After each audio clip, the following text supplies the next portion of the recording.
Машинууд хөдөлгүүрээр ажилдаг гэдгийг бид бүгд мэднэ. Гэхдээ хөдөлгүүр ер нь хэрхэн ажилдаг вэ? Хөдөлгүүрийн тахир гол эргэж, энэ эргэлтийн хөдөлгөөн нь кардан голын тусламжтайгаар дугуйруу дамждаг. Хурдны хайрцаг тахир голын нэг эргэлтийн үед дугуйны эргэх тоог өөрчилдөг. Бага араанд хөдөлгүүрийн хүч их байх боловч машин удаан байдаг.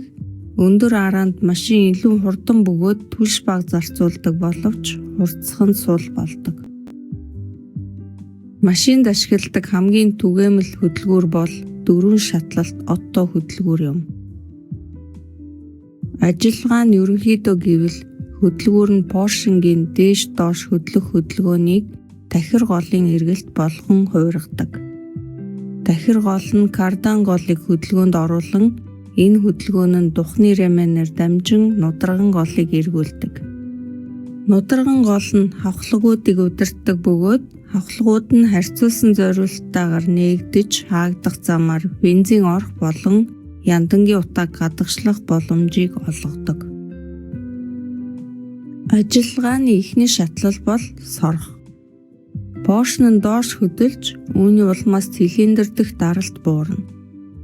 Оруулах хавхлаг нэгдэж, агаар түлшний холимог карбюратороос цилиндрт сорогдон орно. 2 дахь шатлал нь шахах. Энэ үед оруулах болон гаргах хавхлагууд хаалттай байна. Тахир гол ба хүндрүүлэх жингийн ирчээр поршен дээш хөдөлж, агаар түлшний холимгийг шахна. Үүний улмаас холимог халж эхэлнэ. 3 дахь шатлал нь шатаах. Очлуур түлш агаарын шахагдж халсан холимгийг асааснаас үүдэх дэлбэрэлтийн хүчээр поршен доош түлхэгдэнэ. 4 дахь шатлал нь яндангийн утааг гаргах. Поршен дээшээ хөдлөн гаргах хавхлаг нэгдэж яндангийн утаа гадагшилдаг. Үүнээс харахад моторын поршны шулуун чиглэлт хөдөлгөөн нь тахир голын эргэх хөдөлгөөн болж хувирч байна.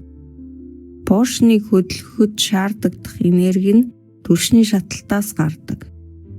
4 шатлалт отто хөдөлгүүрт бензинийг түлш болгон ашигладаг.